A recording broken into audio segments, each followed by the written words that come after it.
In the 62kg division, Tony O'Brien was victorious and received the spoils of the Conqueror, the belt and the New South Wales Shield. Then the clash of the tournament. Hobson from Newcastle in the red and Martin from Ballina are arch rivals, with Martin winning their last bout.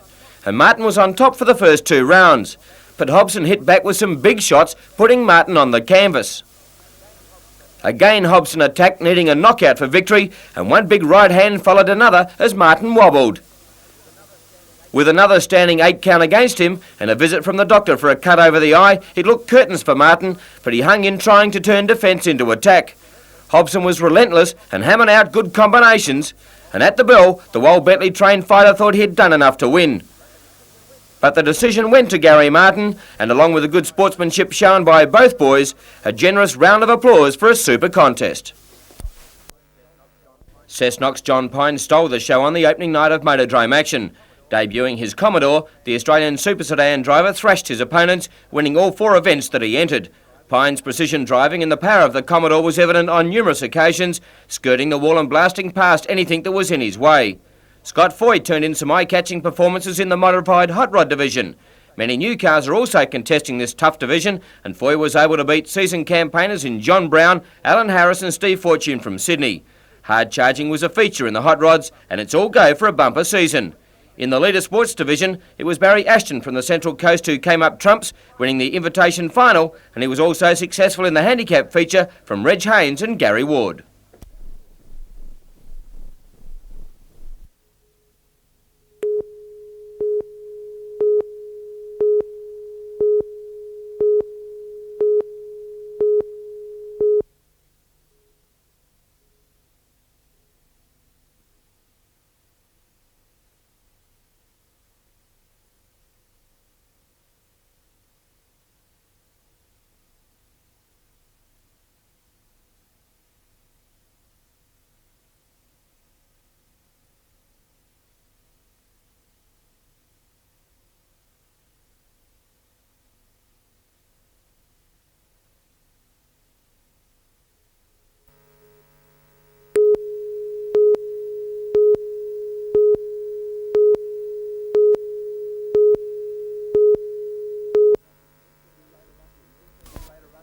Curator Russell Neal turned out a super strip for the first representative game of the season, but NIB Newcastle's captain Greg Arms conceded it would be difficult to dismiss the ACT batsmen a second time and decided on further punishment for their bowlers. Opener Darryl Edwards was severe on anything loose in his second knock, clubbing the luckless attack to all parts of the ground. His partner Stephen Mace, as in the first innings, fell to a marvellous catch. Edwards was joined by Paul Dyson, and he took up the challenge with a classic cut shot for 4. Shortly after that, Dyson smashed one through mid-on, which also rattled the pickets, and followed with a marvellous drive which again reached the boundary. Selectors were delighted with the opening performance by NIB Newcastle, and the signs are there that this side could take it all before it this year.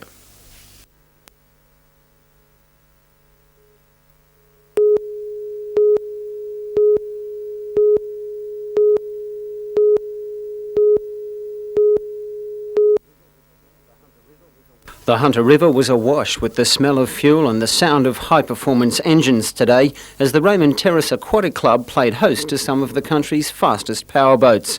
It was also the scene of some high drama when the lead boats in this 6-litre race attempted to lap Len Everingham's boat, Alibi. He was forced into a spin and collided with an oncoming boat driven by Belmont's Alan Legg. Fortunately, Legg had time to cut his engine before the impact, but his boat was partially swamped when he attempted to free the other driver. Both men escaped injury, but the crash finished the campaign of Legg's boat Ace, which had been leading the overall championship. In his absence, a new star emerged in the form of John Cross. Fresh from wrapping up 9 state titles in the Illawarra yesterday, he took out both the unrestricted and 6-litre races in his only 2 appearances on the Hunter. Winner on overall points was Bulahdealers Neville Woodward. Runner-up was the luckless Alan Legg. Bruce Mackenzie, NBN News.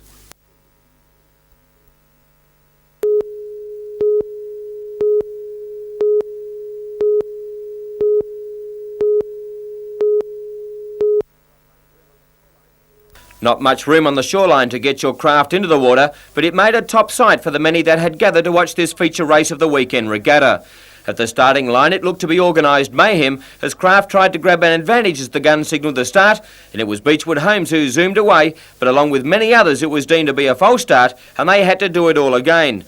At the restart, more caution by the crews, and as the gun blasted for a second time, it looked to the untrained eye to be a perfect start. However, the officials weren't happy, and even if you are the sponsor of the race and have one of the leading boats in the field, no sympathies. And along with Play It By Ear, Sports Insurance, Castrian Homes One and Universal, Beechwood Homes were pinged for breaking the line and were asked to return and restart. All 5 later withdrew from the race. With the wind shifting all over the place and the strength varying regularly, craft took off to all parts of the course on different tacks, and it was hard to judge who had the ascendancy when they rounded the first mark and set their spinnakers. Castrian Homes too was making the running and setting the challenge, catch me if you can. The rest of the pack was still in touch, and again the field separated. Late in the day the wind died to a puff and the course was shortened. Experienced campaigner Gary Brunninges, a former Australian and New South Wales champion, hung on to record a fine win in Castrian Homes too, giving the Belmont club their first victory in the event for some years. Just behind Brunninges was Terry Barnabas piloting Chesty Bond TUE from Sydney. And in third place was another local entry, MJH, with Alan Cummings as skipper.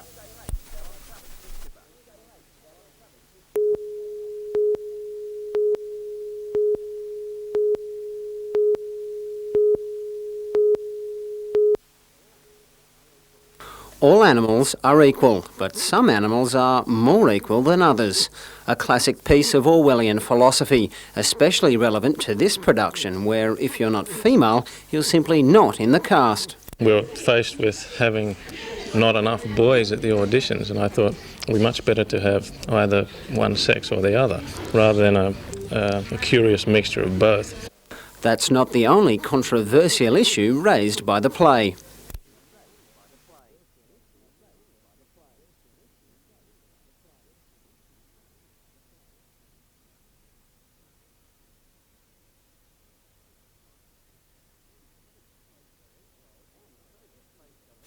Anne Croger plays the lead role of Major the Pig and believes recent events make the play more relevant than ever. The whole point of the play is showing that they had the right ideas in the beginning, the socialism, communism, etc., but it went wrong along the way. So the ideas that I come up with, that all animals are equal and we shouldn't adopt the human's vices, that's right. There are 16 performances scheduled between October 5 and November 24, and each promises a thoroughly entertaining mix of preaching, prancing and horsing around.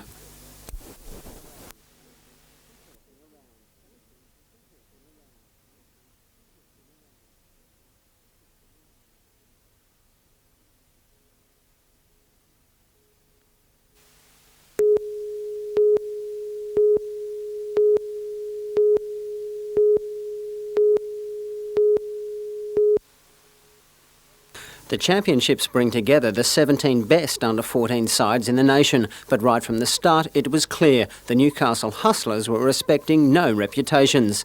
They lived up to their name with some hard-nosed defence and put the points on the board at the other end.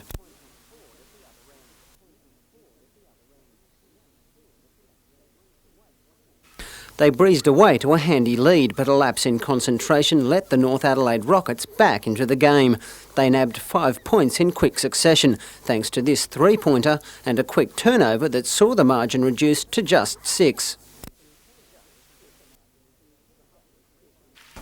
The Hustlers regrouped during the break and came out firing. Towering teenage centre Michael Cubank was unstoppable in the paint.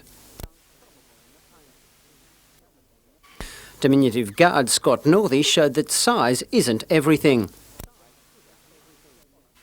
The other Hustlers followed the lead. They blasted the South Australians off the court 54-34 and staked a claim as a real title contender.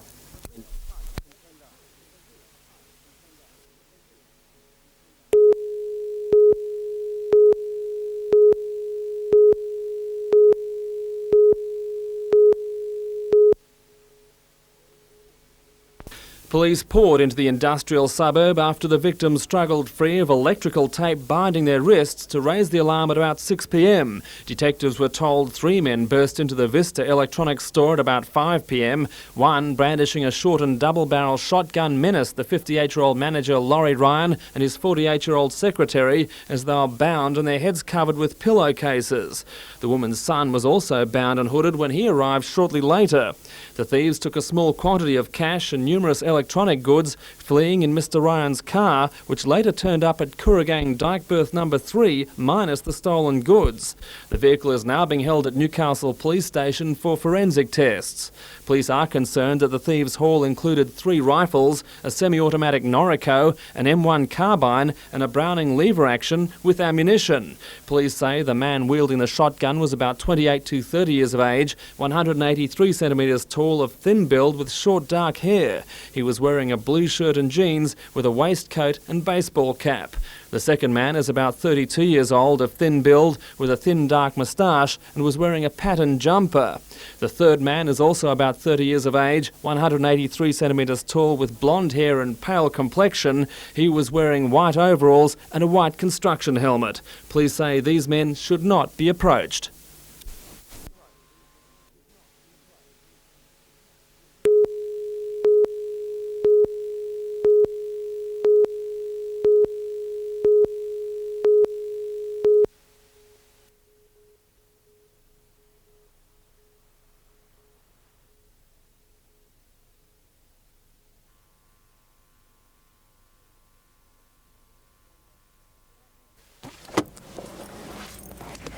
Well, a visit to the service station these days, even with the most economical of cars, is beginning to hurt the old hip pocket. Fuel is certainly now a significant factor in motoring costs. But you can do something about it. This is a very economical car at the best of times. Its official figure is about 6.2 litres per 100 kilometre. And yet, with very careful driving, a team of 3 have taken 24 days to go right around Australia and have improved that figure to 4.43 litres per 100 kilometre. That really is the old smell of an oily rag stuff. And it shows what you can do with the proper technique. Now, you can apply that to almost any car. You can improve the fuel consumption figure. The first step, though, is to know what fuel consumption your car gives. And I find most people don't really know. They talk about how much it costs to fill a tank full or how far they go in a tank full. They're not really sure. So if you're serious about this fuel consumption business, start a logbook.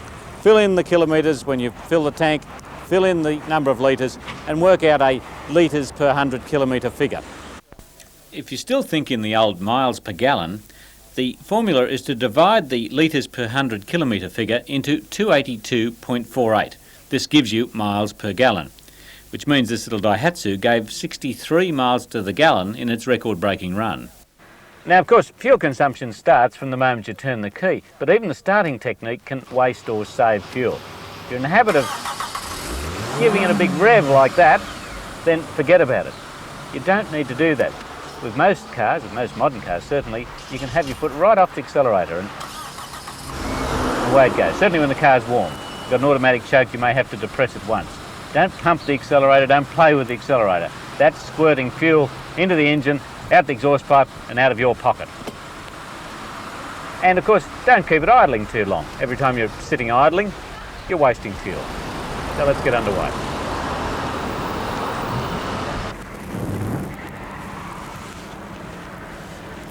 So the thing to remember with fuel consumption is that hard acceleration obviously is using more power, and more power means you've got to burn more fuel. It doesn't mean that you tootle around the road like a moving roadblock trying to save every cent. That could be dangerous. But your acceleration can be smooth and even through the gears. And you try and anticipate. Every time you use the brakes, you're generating heat energy, of course, and that means that you've got to use energy again to compensate for that. So every time you use the brakes, you're using fuel to get the car back up to speed.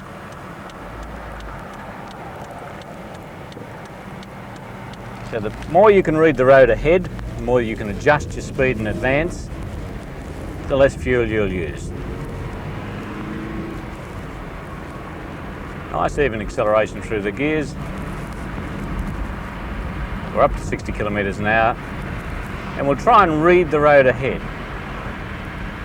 Got the window down at the moment.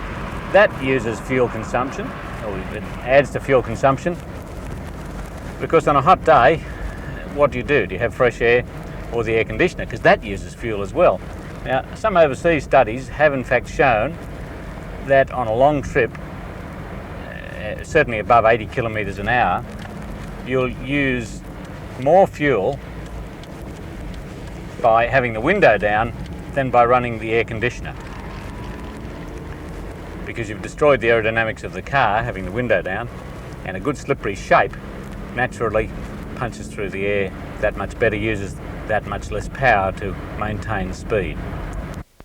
The amount of power, and therefore the amount of fuel you use to overcome wind resistance, goes up dramatically as speed increases. It's not an even curve.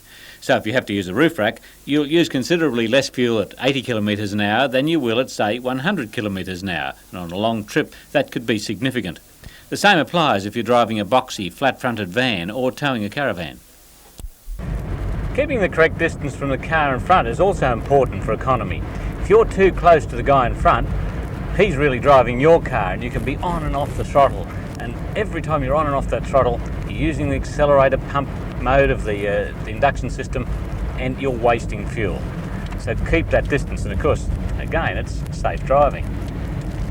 Again, we don't rush up to this corner, brake hard, rev it up into a gear, and then accelerate again. Amazingly, the difference over a year is probably more than the cost of your registration if you're driving like that. Smoothness is the key to good economy. Don't get halfway up a hill and say, oh, I remember, now I'll accelerate. And you've got the car labouring and you've got your foot on the floor and you're wasting a lot of fuel. Try and keep the car flowing, keep it in its optimum power range. You'll get a feel of the car when it's happy. Of course, it goes without saying, to get the best possible fuel consumption, you need to make sure that the engine of your car is kept in good condition and in good tune. As well as the general tune of an engine, two components can have a marked effect on fuel economy. One is the air filter, where the air gets in, and if it becomes clogged, this one's not too bad, but if it's clogged at all, well, naturally the engine is sucking air in through a clogged air filter. It's going to use more fuel. You have less power and it's using more fuel. So make sure that you do change those on the manufacturer's mileage or kilometre recommendation. And if you're in dusty conditions, then you may need to change it more frequently. The other thing that can affect fuel economy is where the gas gets out of the engine, because that's the exhaust system. And what can happen to an exhaust system is that if it gets flattened or kinked anywhere, and that can happen by stones flying up or getting caught on a gutter, then you're making the engine work that much harder to get the exhaust gases out, and that can be very wasteful of fuel. So make sure that you or your mechanic, your serviceman, has a regular check of the exhaust system to see that it's in good nick. Otherwise, again, you're wasting that precious fuel.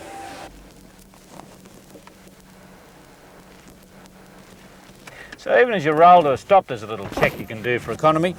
If you've got brakes that are dragging at all, you'll feel them as they pull up. You'll feel that binding. If you've got the car on some level ground, see if you can just push it easily. Because, again, of course, dragging brakes are going to burn up fuel. And watch tyre pressures. If you've got a squashy tyre, a tyre that's all underinflated, it's harder to push along the road, the rolling resistance is up, you've got to use fuel to push that car along.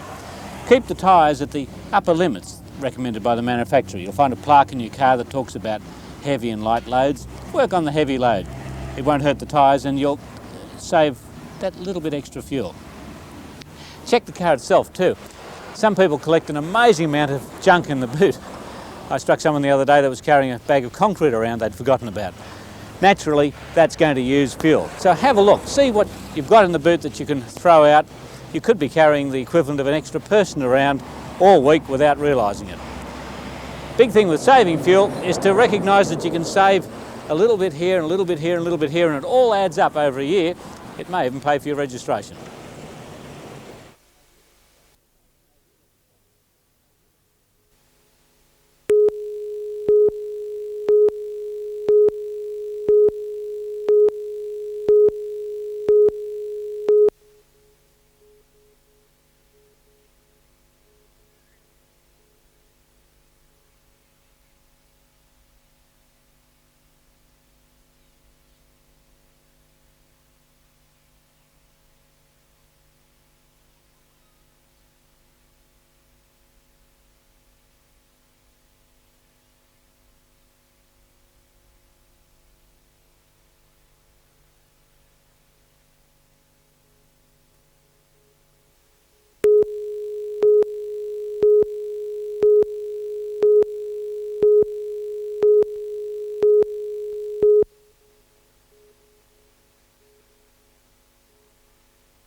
With petrol prices going through the roof, now is the best possible time to think about travelling by public transport again, and it's our pleasure to promote a modern vehicle to help people make that decision.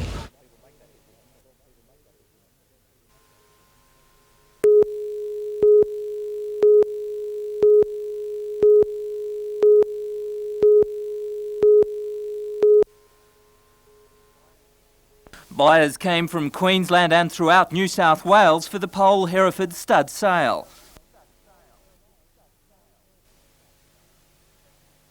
70 commercial females, 17 stud cows and calves and 68 stud bulls were on offer, all with money-back guarantees of service. I think this is probably one of the feature sales of the Pole Hereford calendar through the year.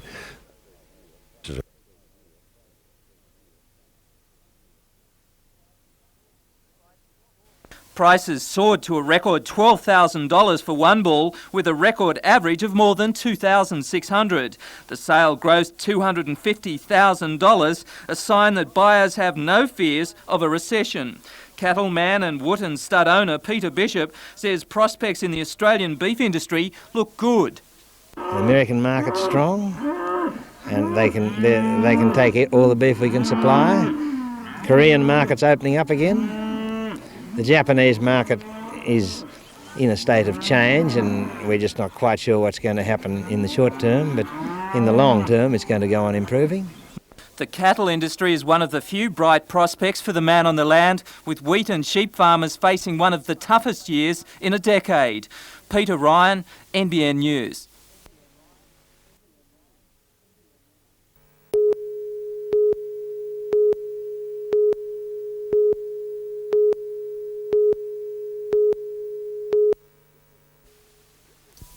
This is one of the images many people remember best in the days after the Newcastle earthquake. Yet another landmark building being demolished. In this case, it was the Junction Motor Inn, which literally broke its back when support pylons gave way. Since then, this site, which incorporated the service station next door, has remained undeveloped. But next week, after final council approval, work is expected to begin on a new building which will boast a ground floor arcade of shops and 2 stories of office space above. There'll be parking spaces for 79 cars and a glass atrium shaded by rooftop sales. The developer wants the building finished in 12 months. 80% of the property is already let. The challenge for architects was to design a building which complemented the existing character of the junction.